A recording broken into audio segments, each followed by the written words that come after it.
नमस्कार दोस्तों, मैं हूँ राखी गुप्ता। मेरे चैनल कृष्णा एजुकेशन पर आप सभी का स्वागत है। आज मैं आपके लिए लेकर आई हूँ फील्ड थ्योरी ऑफ लर्निंग के बारे में कुछ महत्वपूर्ण बातें।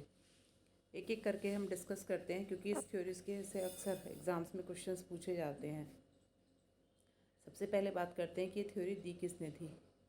It was developed by Kurt Lewin. ये कर्ट लेविन ने डेवलप की थी, जो कि एक गेस्टाल्ट साइकोलॉजिस्ट थे 1917 में।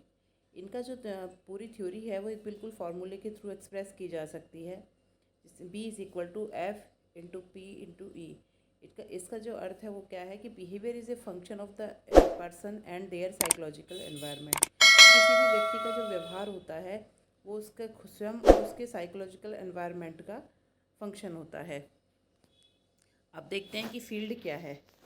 सबसे पहले बात करते हैं फील्ड की। A field is a psychological concept. Field जो है वो एक साइकोलॉजिकल कंसेप्ट है, एक क्षेत्र है। Every individual has his own field to of perception and field forces.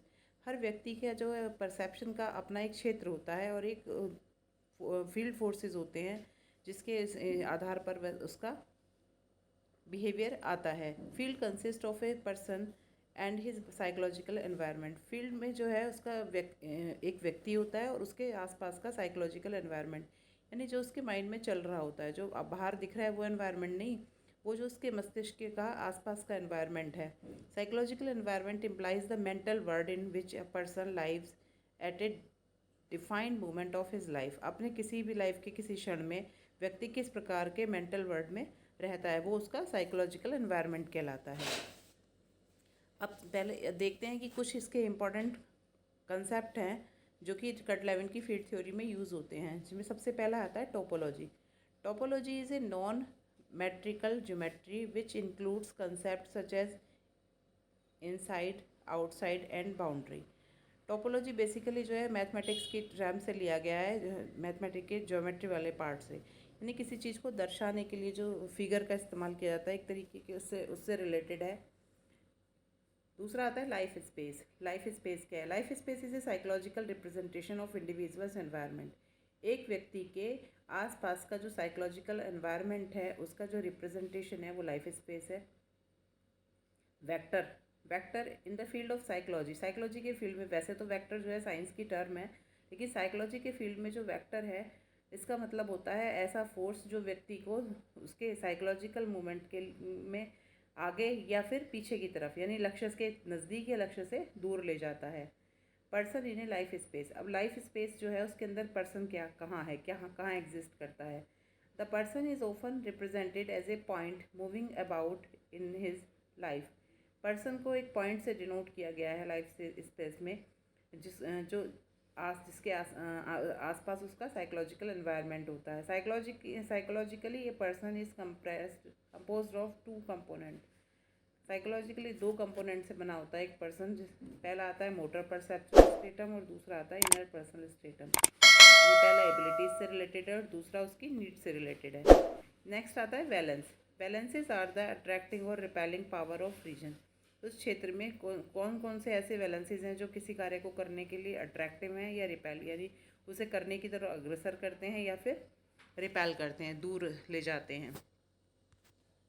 इसके बाद आता है फॉरेन हल। फॉरेन हल क्या है? The life space is surrounded by a non psychological boundary called foreign हल। लाइफ स्पेस जो है वो बाहर एक बाउंड्री से, यानी जो कि नॉन साइकोलॉजिकल है, यानी ब्रेन से व्यक्ति के साइकोलॉजिकल एनवायरनमेंट से बाहर का जो क्षेत्र है वो फॉरेन हल कहलाता है। इसके बाद आता है conflict. It is the state of tensions brought in by the presence of to opposing desires in the individual. Conflict क्या है? एक ऐसी स्टेट ऑफ टेंशन है जो व्यक्ति को टेंशन व्यक्ति के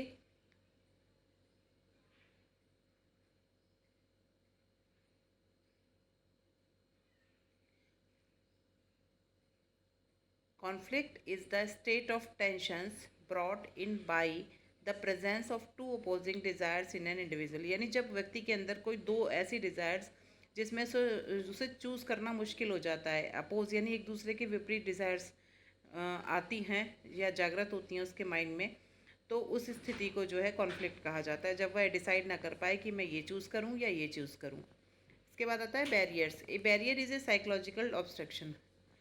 बैरियर वह साइकोलॉजिकल ऑब्स्ट्रक्शन है जो व्यक्ति को अपने गोल से में आगे बढ़ने से रोकता है। इसके बाद आता है locomotion. Locomotion in life space is delineated by a geometrical representation of the selection of alternative, the examining of possibilities, the setting out towards the goal. गोल तक जाने के लिए जो सारा रिप्रेजेंटेशन है सेलेक्शंस का, एग्जाम में पॉसिबिलिटीज़ का, वो सब जो है लोकोमोशन के अंतर्गत आता है। अब इसे एक पिक्चर के थ्रू समझने का प्रयास करते हैं इनकी थ्योरी को। टोपोलॉजी जो शब्द यूज़ किया गया था वो इस फिगर को जो लिया है इन्होंने, इसी के लिए वो शब्द इस्तेमाल किया गया था। इसमें आपको दिखाई दे रहा है एक बिंदु है, बिंदु को इसमें यहाँ पर्सन की बात की गई है। वो पर्सन जो बिंदु के रूप में दिखाया गया है उसके दो बताए गए थे पार्ट, मोटर परसेप्चुअल स्टेटम और इनर परसेप्चुअल स्टेटम, वो आपको इसमें दिखाई दे रहे हैं। अब ये वेक्टर ड्राइविंग फोर्स और वेक्टर रेस्ट्रेनिंग फोर्स, यानी वेक्टर वो फोर्स जो कि इस व्यक्ति को सामने उसके गोल रखा हुआ है उसकी तरफ को ले जा रहा है।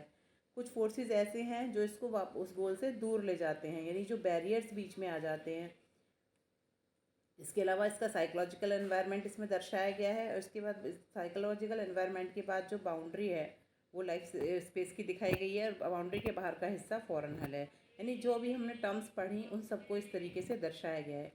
बेसिकली ये फील्ड थ्योरी काम कैसे करती है। एक व्यक्ति जब अपना कोई गोल प्राप्त करना चाहता है, चाहे वो सोशल रिकॉग्निशन है या फिर किसी और प्रकार का अचीवमेंट वो लेना चाहता है, जैसे सपोज़ कोई बच्चा तैयारी कर रहा है एग्ज़ाम में, वो कोई डॉक्टर या इंजीनियर कुछ बनना चाहता है, उसके सामने एक लक्ष्य होता है। अब उस लक्ष्य तक पहुंचने के लिए उसे कुछ चीज़ें तो कहते हैं ड्राइविंग फोर्स का काम करती हैं, कुछ चीज़ें तो करती हैं कि मोटिवेट करती हैं, हाँ भाई मुझे करना है, कैसे करना है। लेकिन कुछ बैरियर्स भी होते हैं जो उसको उस गोल से दूर ले जाने का काम करते हैं। व्यक्ति को क्या है, अपने साइकोलॉजिकल एनवायरनमेंट में अपने आप से, अपने ब्रेन से उन सारी सिचुएशन से लड़ना पड़ता है, उसमें से एक बेस्ट सिलेक्शन को चूज़ करना पड़ता है, तभी वह अपने लक्ष्य तक पहुंच पाता है।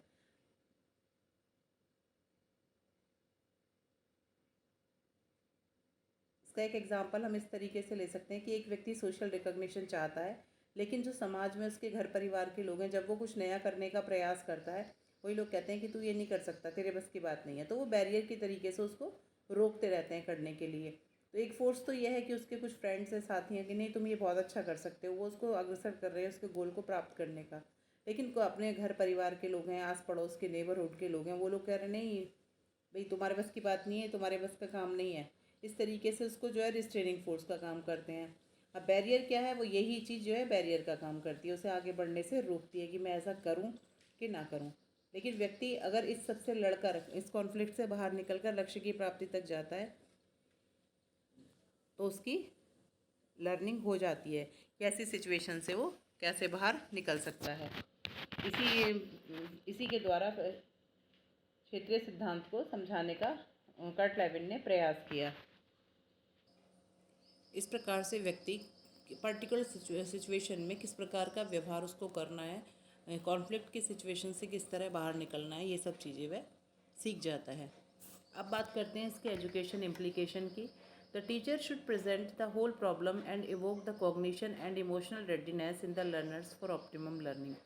टीचर जो है इसमें, क्योंकि गेस्टाल्ट साइकोलॉजिस्ट थे तो इन्होंने भी होल पर बात की थी कि जो टीचर है वो बच्चे के सामने होल सिचुएशन को रखता है, जिसके आधार पर बच्चे अपने व्यवहार को, यानी उस सिचुएशन को फेस करने का जो तरीका है वो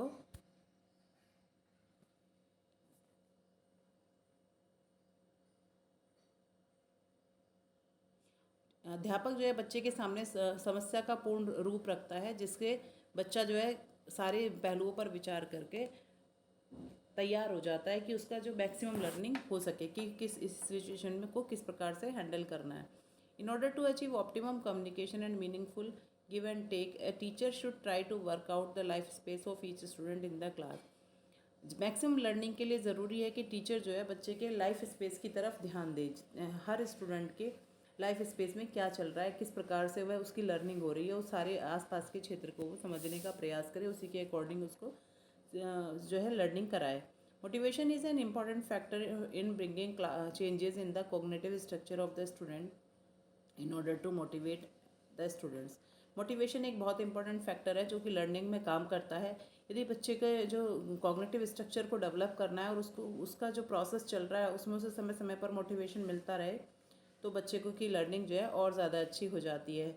जो पॉजिटिव चीज़ें हैं बच्चे की, उनको अगर अप्रिशिएट किया जाए, उनके अचीवमेंट को अप्रिशिएट किया जाए, तो उनकी लर्निंग ज़्यादा अच्छी होती है। The teacher has to identify both the driving as well as the restraining forces present in the life space of each student. Teacher को चाहिए कि बच्चे के लाइफ स्पेस में जितने भी ड्राइविंग फोर्सेज हैं या रिस्ट्रेनिंग फोर्सेज हैं उनको पहचान कर सके और उस आधार पर बच्चे के को लर्निंग और मोटिवेशन दे सके।